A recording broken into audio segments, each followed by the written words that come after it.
I'm going to demonstrate today C-form and how C-form can be used for a below-knee test socket. For those of you that aren't familiar with C-form, C-form, even though it looks like it, is not fiberglass. This is a polyester blend. There's a variety of materials in here, but the secret on this is how we weave it. And it's designed to be able to take shapes, to make a lot of shapes. So don't open your roll until you're ready to go. The other thing about this is we've changed the formulation. It's not fiberglass. It's not like fiberglass. Use lots of water. I went in there and I massaged it 3 or 4 times, and I left it wet. So you're going to see, if I squeeze it, there's lots of water, but I want the water in. It makes it slipperier and closer to plaster. Now, I've been showing this stuff for a little over a year now, and what I've learned is the people that use plaster have an easy time with this. The people who use fiberglass, they take too much water out of it, they think it's too slow, and they have a tougher time.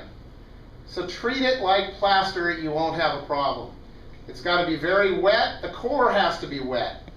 The problem with this type of material, you can't see the core. You can't tell you've gotten it wet enough. Now, because this is going to be weight bearing, I need to make sure this distal end is amply covered. So I'm going to put plenty down here for the weight bearing. This client of mine is in very good shape, and we need to make sure that we got everything well covered. I'm going to add another roll just because of the size of his residual limb. Now, I want to show you something. This is no stretch, that's stretch. Just to give you an idea how far it'll go. If you stretch it all the way out, you're going to find that it does not conform as well, because now you've maximized its ability to conform. So try to leave it a little loose, except for where you want to snug it up. And this allows me for my hand to slide. See, unlike fiberglass where your hand gets sticky, this allows you to move it. Now, if you wrung out too much and it's sticky, then just dip your hand in the water, put it on there so it'll slide. Now, there's no sense in me trying to hold the shape and trying to do all these things until this starts going off. I keep a hand on it just so I can feel when it starts getting warm. That's when it's starting to cure, when you feel a little bit of exothermal reaction.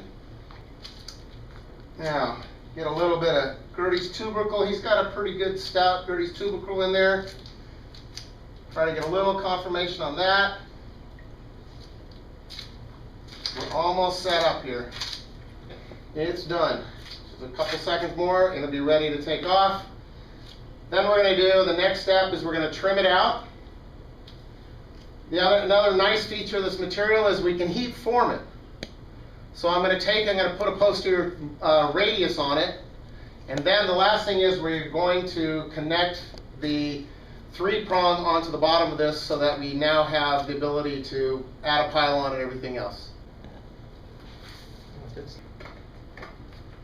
So the idea here is we're making a test socket, right? And it doesn't have to be an absolutely perfect test socket. It just has to get us in the ballpark. Because I believe in a hard plastic test socket. But if I can get more mileage out of my cast, and I can learn more from my cast, so much the better. I'm getting a lot of things out of it.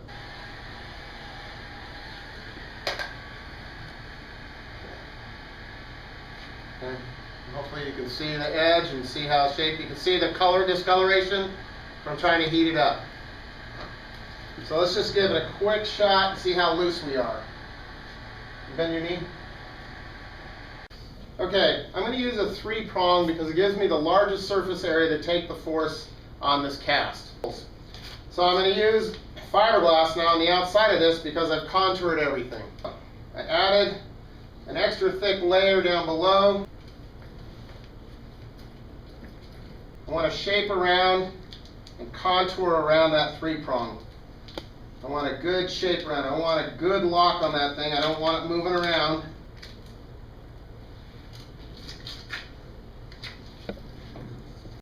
All right, so we have the pylon attached. We haven't done any alignment. We haven't done anything related to any part of the alignment.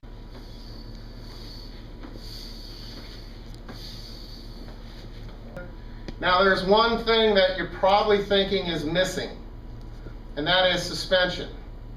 The suspension is not ultimate, nor do we have any fitting socks. So volume, we could actually add a lot and make this better. But I'm going to have you lift up. See these orange stripes inside the socket? Okay, those are called UNI GRIP. This is a product that ST&G has. It's like one-way Velcro. And it is an item that a lot of processors use to control rotation. It also is originally designed to make complete suspension. Now, word of warning, this system works well for complete suspension if you have a really nice fitting socket. This is a cast. This is not a nice fitting socket. Has a lot of room for improvement. But I still wanted to show that with minimal amount of pressure, he can still use that and get a little bit of gate analysis, and you can see the socket without a suspension sleeve. Can you walk with one hand? I can walk with no hand as long as the leg doesn't fall off.